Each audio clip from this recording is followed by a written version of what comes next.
नमस्कार, tangible talks में आपका स्वागत है। पिछले एपिसोड में हमने कुपोषण के विषय में डिस्कशन किया था, उस पर चर्चा की थी और 3 ऐसे रिपोर्ट्स मैं आपके सामने लेके आई थी जिसका एनालिसिस करने की मैंने कोशिश की थी और कुपोषण से जुड़ी हुई समस्याओं के बारे में हमने आपसे बात की थी।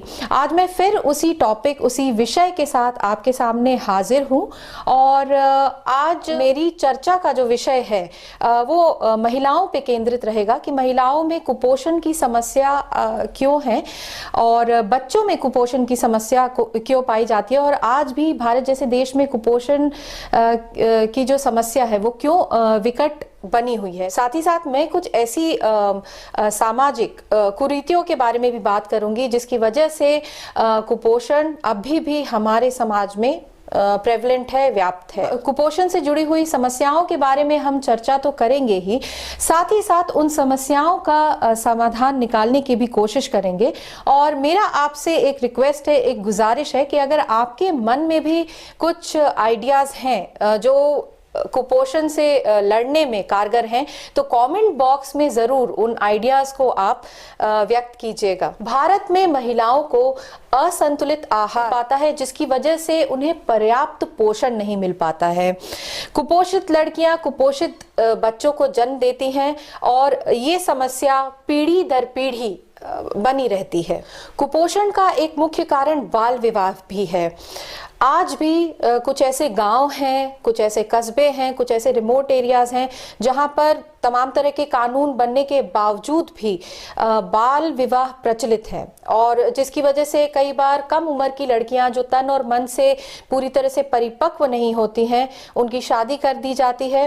गर्भावस्था के दौरान उन्हें पोषण नहीं मिल पाता, बच्चों में अंतर कम रहता है जिसकी वजह से उनके शरीर में पोषण की कमी हो जाती है, न्यूट्रिशन की कमी हो जाती है और यही महिलाएं जो हैं वो फिर कमजोर बच्चों को जन्म देती हैं। इनफैक्ट अगर हम यूनिसेफ की रिपोर्ट्स माने तो ऑलमोस्ट 50% ऐसे बच्चे पैदा होते हैं, कुपोषित माँ के कुपोषित बच्चे पैदा होते हैं जिनका जो वेट है, जो वजन है वो मानक से कम रहता है और कई बार जिसकी वजह से उनकी मृत्यु भी हो जाती है।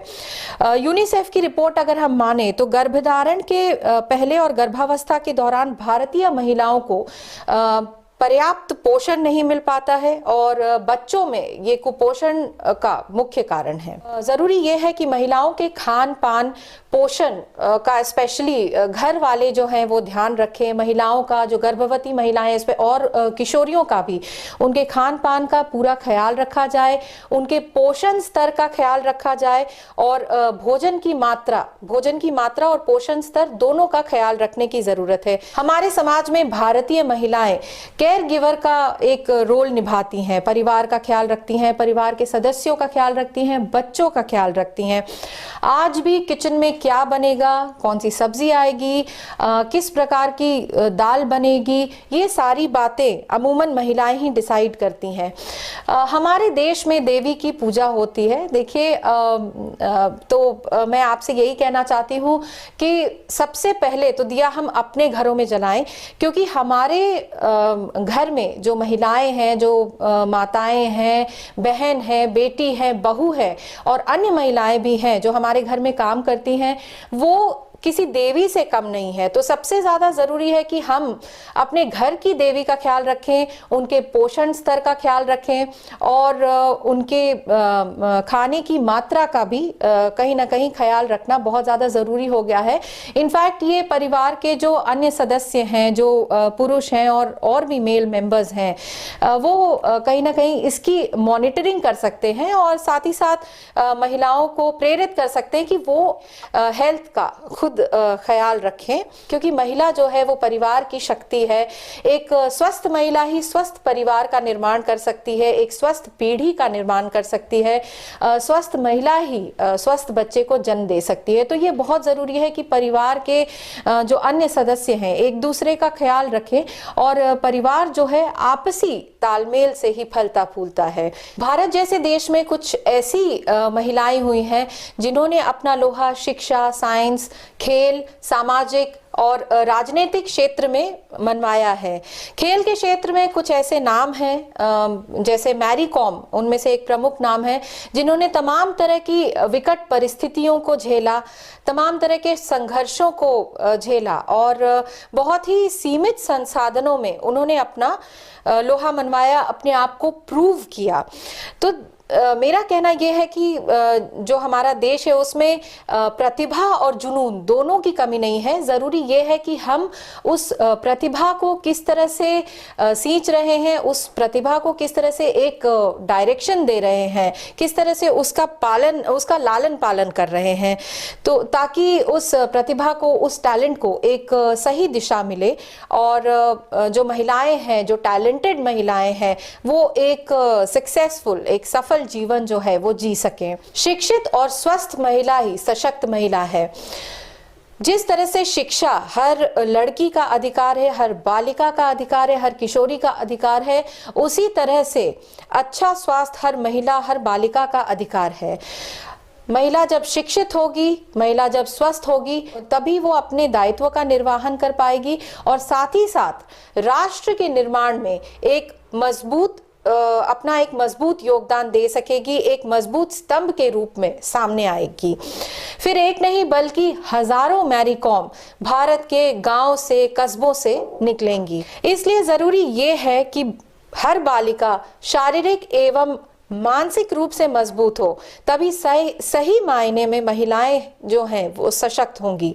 जब लड़कियों को अधिकार मिलेंगे और उनकी ज़रूरतें पूरी होंगी तो निश्चित तौर पे एक बेहतर परिणाम मिलेगा। इसमें सबसे पहला स्टेप, सबसे पहली सीढ़ी जो है वो पोषण की है, ताकि हर बच्चा, हर बालिका और हर महिला शारीरिक और मानसिक रूप से सशक्त हो, स्वस्थ हो, आगे चलकर सफल जीवन का निर्वहन कर सके। शहरों में भी कुछ ऐसी महिलाएं हैं जो अंडर नरिश्ड पाई गई हैं। इनफैक्ट ऐसी महिलाएं जो सशक्त बैकग्राउंड से आती हैं, जो एजुकेटेड बैकग्राउंड से आती हैं, देखिए ट्रेडिशनली महिलाओं का जो रोल होता है वो अपने परिवार का, सबसे पहले तो वो अपने परिवार को प्रायोरिटी पे रखती हैं, फिर बच्चों का ख्याल करती हैं, परिवार के अन्य सदस्यों का ख्याल करती हैं और कई बार उनके ऊपर ऑफिस की जिम्मेदारी होती है, घर की जिम्मेदारी होती है, परिवार की जिम्मेदारी होती है। तो इसमें ऐसा होता है कि कई बार महिलाएं अपना ख्याल रखना भूल जाती हैं। तो मैं उन महिलाओं से कहना चाहूंगी कि थोड़ा वक्त अपने लिए भी निकालें, अपने खुद के न्यूट्रिशन के लिए निकालें, प्रॉपर मात्रा में जो विटामिन्स आते हैं, मिनरल्स आते हैं, उसको ज़रूर लें। कुछ ऐसी रिपोर्ट्स भी सामने आई हैं जो ये बताती हैं कि शहरों में सशक्त बैकग्राउंड की जो महिलाएं हैं, जो एजुकेटेड बैकग्राउंड की महिलाएं हैं, वेल टू डू फैमिलीज की हैं, उनकी सेहत को लेके कुछ रिपोर्ट्स आई हैं और उन्हें भी अंडर नरिश्ड पाया गया है। इनफैक्ट एनीमिया या खून की कमी उनके अंदर पाई गई है। देखिए ट्रेडिशनली क्या होता है, स्पेशली कामकाजी महिलाएं जो होती हैं, उन्हें घर भी संभालना होता है, ऑफिस भी संभालना होता है, परिवार की जिम्मेदारी भी उनके ऊपर होती है और साथ ही साथ ऑफिस की जिम्मेदारी भी उनके ऊपर होती है।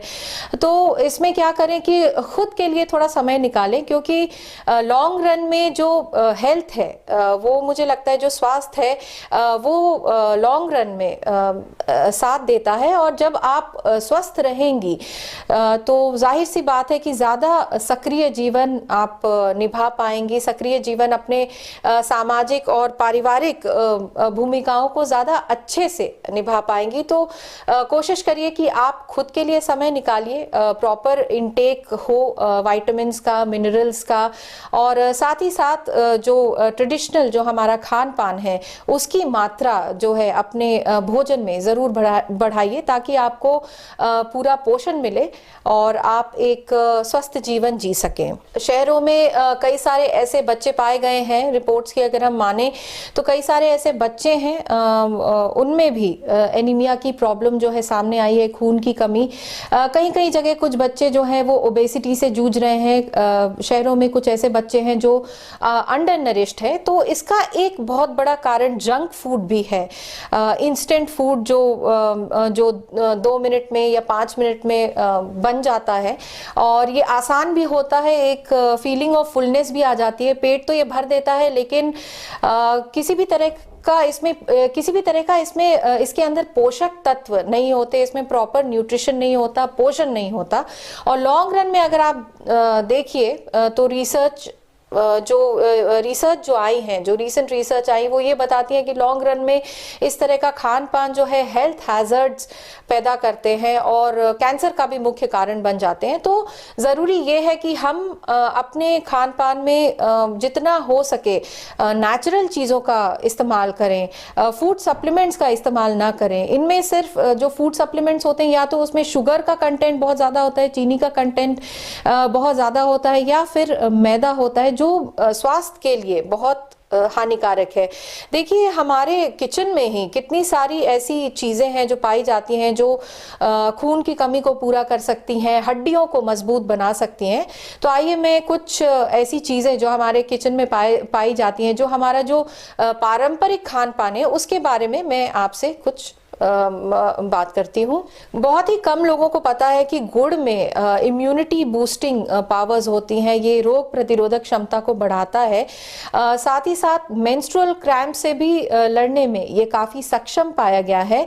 इनफैक्ट खून की कमी को भी ये पूरा करता है, जैसे जिसको एनीमिया है, क्योंकि इसके अंदर आयरन की मात्रा काफ़ी होती है।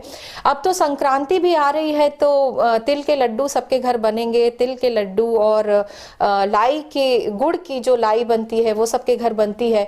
तो ये तिल के लड्डू, इसके बहुत सारे हेल्थ बेनिफिट्स हैं, स्वास्थ्य के लिए काफ़ी स्वास्थ्यवर्धक है ये, और सेहत के लिए बहुत अच्छा है।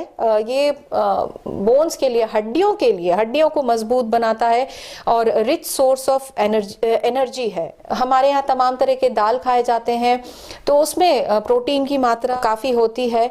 और जैसे ट्रेडिशनली अगर आप देखिए तो काला चना भी खाया जाता है। पहले क्या, अब भी गांव में अगर कोई आता है तो सबसे पहले उसे गुड़ चना दिया जाता है। तो चना में भी विटामिन B6 होता है, मिनरल्स होते हैं, आयरन होते हैं, और ये मसल मास को प्रमोट करने में काफ़ी सहायक है। अब तो देखिए नॉनस्टिक का प्रचलन आ गया और नॉनस्टिक में खाना बनाना बहुत आसान है। देखिए ट्रेडिशनली पहले लोहे की कढ़ाई का इस्तेमाल होता था, और लोहे की कढ़ाई में ऐसा माना जाता था कि जब उसमें आप साग बनाते हैं, सब्जियां बनाते हैं, तो उसके पोषक तत्वों में इजाफा होता है। इनफैक्ट वो एक आयरन का रिच सोर्स है जो खून की कमी को पूरा करता है। वैसे ये भी कहा जाता है कि लोहे की कढ़ाई में दूध या दूध से जुड़ी हुई खान पान की चीज़ उसमें नहीं रखी जाती है, बट हाँ, अगर साग सब्जी आंवला आप बनाने जा रहे हैं तो उसमें आयरन में इजाफा ज़रूर होता है, खून की समस्या को दूर करता है। साथ ही साथ देखिए हमारे यहाँ जो ट्रेडिशनली नारियल खाया जाता है, पूजा में हमेशा नारियल चढ़ाया जाता है। It is a rich source of calcium.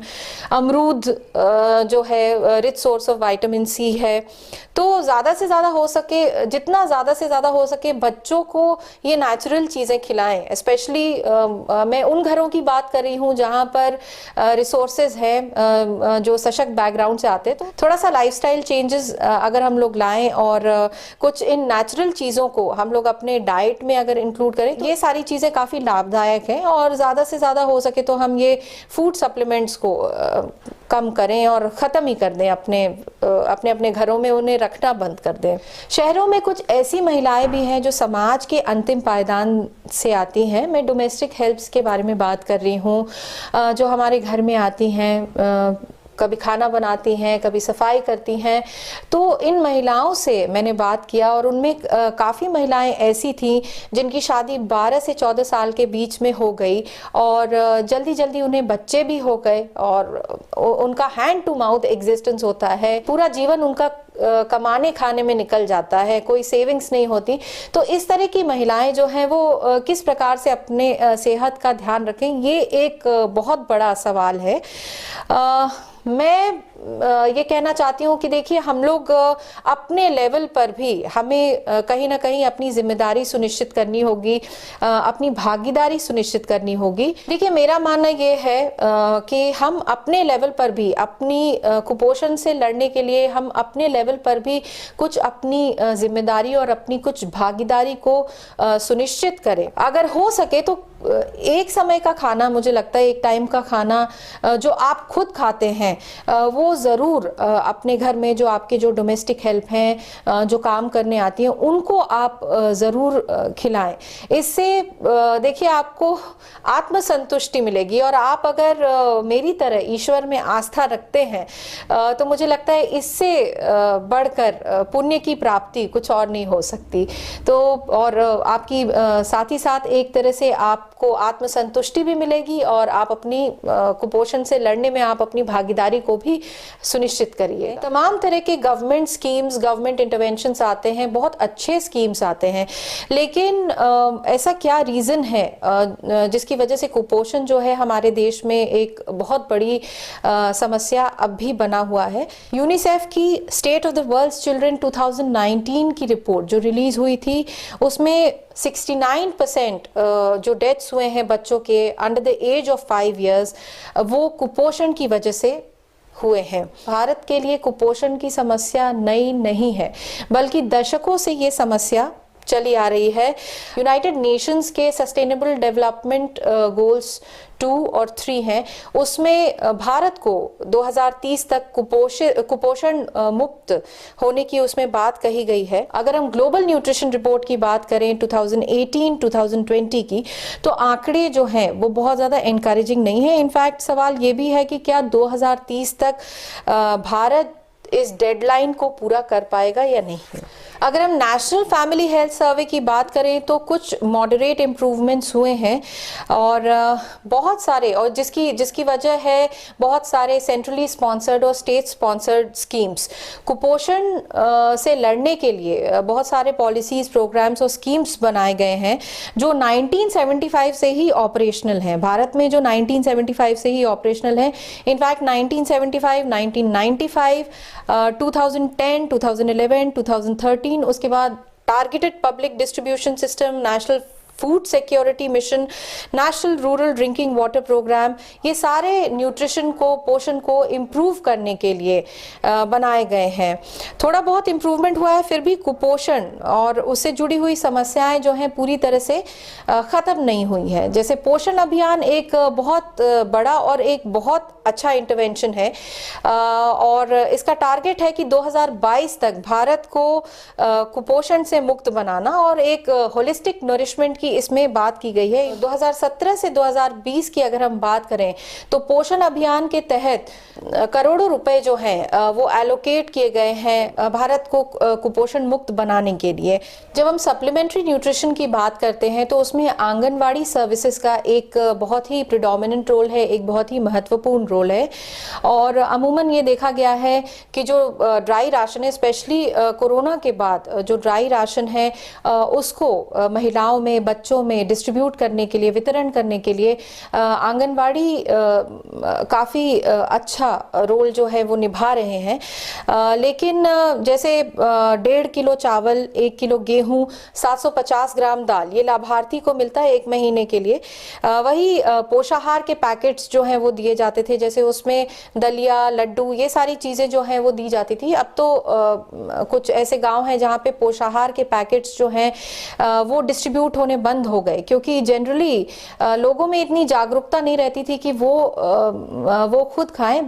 Basically ये पोषाहार के जो पैकेट्स आते थे, जो दलिया मिलती थी, उसको चारे के रूप में इस्तेमाल कर लिया जाता था। तो ये क्वालिटी को इम्प्रूव करना बहुत ज़्यादा ज़रूरी है, और जो पोषाहार है इसको डिसकंटिन्यू कर दिया गया, लेकिन पोषाहार को फिर से इंक्लूड करना ज़रूरी है। इनफैक्ट जो पोषाहार के जो पैकेट्स बनाए जा रहे हैं उसमें क्वालिटी को एनहांस करना, क्वालिटी को इम्प्रूव करना और मील को इंटरेस्टिंग बनाना, ये बहुत ज़रूरी है। एक सवाल ये भी खड़ा होता है कि जो भी स्टिपुलेटेड अमाउंट जो परिवारों को दिया जा रहा है आंगनवाड़ी के थ्रू, तो क्या वो स्टिपुलेटेड अमाउंट आंगनवाड़ी पे पहुंच पा रहा है? अगर वो लाभार्थी को दिया जा रहा है या फिर परिवार वालों को दिया जा रहा है, तो क्या वो महिलाओं तक पहुंच पा रहा है, बच्चों तक पहुंच पा रहा है? ये एक बहुत बड़ी समस्या है। और जो अभी फिलहाल दिया जा रहा है, क्या वो पर्याप्त है या नहीं, ये एक बहुत बड़ा सवाल जो है वो खड़ा होता है। साथ ही साथ देखिए, जैसे पहले एक सरकार ने एक बहुत ही अच्छी मुहिम चलाई थी कि गर्भवती महिलाओं के लिए, अन्य महिलाओं के लिए भी और बच्चों के लिए, कि वो आंगनवाड़ी में जाकर जो गर्भवती महिलाएं थी वहां पे वो उनके लिए खाना बनता था और वो खाना उनको वहीं पर खाना होता था।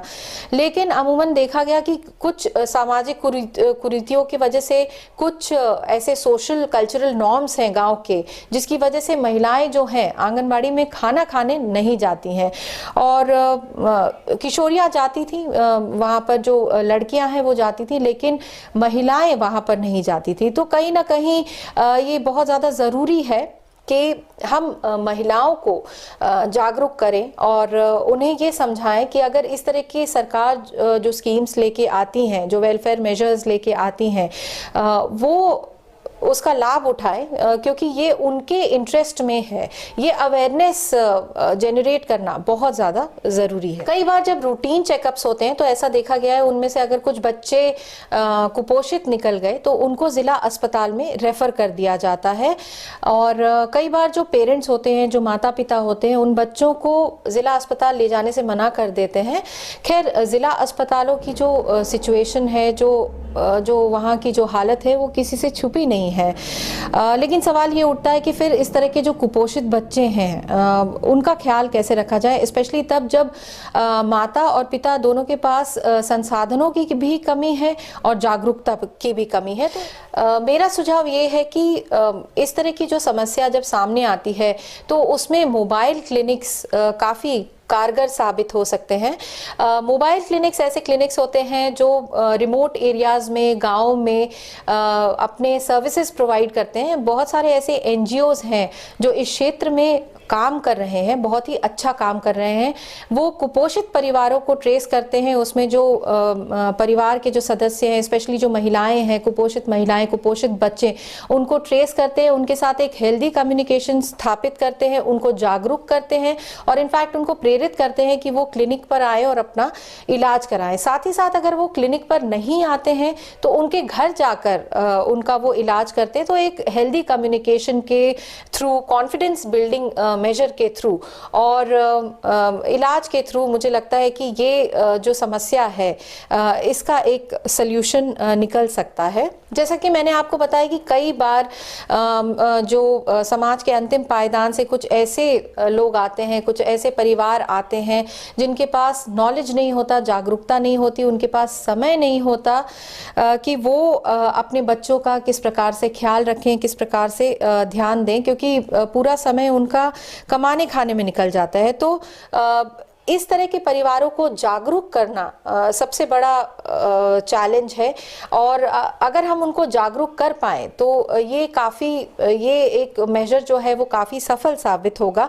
और साथ ही साथ जो परिवार के जो पुरुष हैं उनको भी कहीं ना कहीं रोपिन करने की ज़रूरत है ताकि वो अपनी कुपोषण से लड़ने में, स्पेशली जब परिवार की बात आती है, जब महिलाओं की बात आती है, बच्चों की बात आती है, तो वो अपनी भागीदारी भी सुनिश्चित कर पाएं।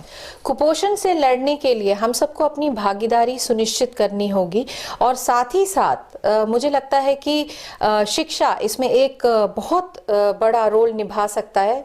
कुपोषण से लड़ने में एक बहुत कारगर वेपन साबित हो सकता है, क्योंकि अगर हम एनसीपीसीआर की रिपोर्ट माने तो ऑलमोस्ट 40% ऐसी लड़कियां हैं, ऐसी बालिकाएं हैं, ऐसी किशोरियां हैं जो आज भी स्कूल नहीं जा रही हैं। तो ये ज़रूरी है कि हमारे देश की जो लड़कियां हैं वो शिक्षित हों ताकि खुद को लेके वो एक वेल इन्फॉर्म्ड डिसीजन ले सकें, अपने हेल्थ को लेके वो अवेयर रहें, क्योंकि शिक्षित बालिका ही स्वस्थ देश का निर्माण कर सकती है। अगले एपिसोड में समाज से जुड़े हुए कुछ ज्वलंत मुद्दों पे फिर से बात करेंगे।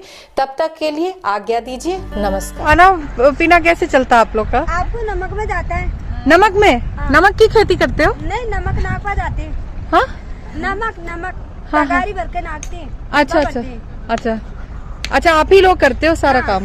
घर का भी काम करते हो और यहाँ पर नमक लेके जाते हो, कहाँ डालते हो? अच्छा, इनको पालने के लिए सब करते हो? हाँ सब करते हैं। अच्छा, हस्बैंड कुछ नहीं करते? हस्बैंड हस्बैंड तो दारू पीकर शराब पीकर डोलता है। डोलते डोलते रहते हैं। अच्छा अच्छा अच्छा। और कहाँ तक पढ़े हो आप लोग? मैं तो पढ़ी कुछ ही स्कूल ही नहीं देखे। अच्छा, यहाँ स्कूल नहीं है बच्चों का, लड़कियों का? नहीं स्कूल है। अच्छा, स्कूल है। कब शादी हुई? मेरी शादी 2004 में। कितने बड़े थे? 7 साल की। 7 साल में शादी हो गई? और ओहो, अच्छा, बहुत छोटी। अच्छा अच्छा अच्छा। तो ये अच्छा, और आपकी? आपकी इसका तो पता ही नहीं है। सबसे बड़ी आप हो? जेठानी सबसे बड़ी हो? पता ही नहीं है इसको। हाँ, आप लोग ये इसको क्या बोलते हैं? ये चूड़ी को ये क्या बोलते हैं इसको? चूड़ला बोलते हैं। चूड़ला। हाँ। चूड़ला आपने नहीं पहना? अच्छा, आप मॉडर्न हो ना, जैसे हम लोग कांच की चूड़ी पहनते हैं, ये देखो, लेकिन मैंने ये पहना। ये मेरी, आज की नहीं पहनती, मैं तो लाख की ये पहनती देखो। हूँ। अच्छा, लाख है। हाँ, हाँ। लाख है। अच्छा, लाख की। हाँ, ये मैंने यहीं से लिया है। अच्छा अच्छा, ये चूड़ला पहना है। अच्छा, चूड़ला। और ये नथनी सोना की है। सोने की। बहुरिया। आप हमेशा पहनते हो? भौरिया। हाँ बहुरिया। अच्छा अच्छा अच्छा, चलो। गुजरों के ऐसे पहनते हैं। हाँ, गुजरों में ऐसे ही पहनती। क्या पहनते? बुजुर्ग ऐसे पहनते हैं? नहीं, गुजर गुजर। अच्छा, आप लोग गुजर हो। गुजर। क्या नाम है आपका? गौरी। गौरी जी, आपकी शादी कब हुई थी? ये क्या पहना है? चूड़ला पहना है? चूड़ला। चूड़ला। चूड़ला। और आपने क्या पहना? इसको क्या बोलते हैं? चूड़ला। इसको भी चूड़ला बोलते हैं? अच्छा। और आप कौन हो? जरा अपना परिचय भी दे दो। क्यों छोटी छोटी लड़कियां इतना शर्मा क्यों रही हैं? पहले मेरे को बताओ।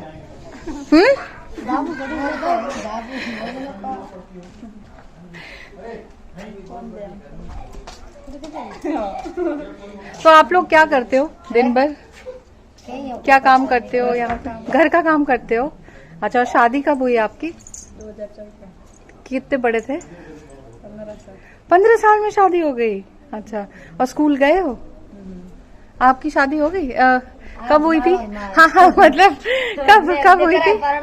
अच्छा, लड़के बड़े बड़े हैं। हाँ हाँ, डिकरा बोले, लड़का ना? हाँ, डिकरा। हाँ, जीतू सिंह। अच्छा, वो जो हमें जो दिखा रहे हैं, जो कहा। अच्छा अच्छा अच्छा। तो आप घर संभालते हो? कहीं बाहर नहीं जाते हो? कोई काम बाहर का कोई काम नहीं? हाँ, रेत में कौन जाएगा? रेत में क्या काम है? तो यहाँ कैसे काम धाम कैसे चलता है? कोई कोटी 4 घनिया कोई कोटी की है कारण खेती क्या? खेती नहीं होती तो कैसे काम चलता है? कैसे बच्चों को पालते हो? क्या खिलाते हो इनको? बताओ कैसे, बताओ। बकरियां है? अच्छा अच्छा, बकरियां हैं। तो तुम डर क्यों गए बेटा? अच्छा, इसको सुलाना है? सुला दो। तो बकरियां पालते हो बस? हाँ, उसी से गुजर बसर हो जाता है। और थोड़े टूरिस्ट आते होंगे यहाँ पे? तो जंगल में रहते हो? और ये लड़कियां क्या करती हैं? भूरा छोड़ा देखो। हाँ, ये देखो, इसके चेहरे पे क्या हुआ है? क्या किया है तुमने? इतनी धूल कहाँ से लगा के आए हो? बताओ। पत्थर लेके आते हो? किस लिए? मकान बनाने के लिए। मकान? अच्छा, अपना मकान बनाने के लिए। मकान बना हुआ है। अच्छा, ओके। चलो फिर अभी फिर मिलते हैं हम लोग, ठीक है?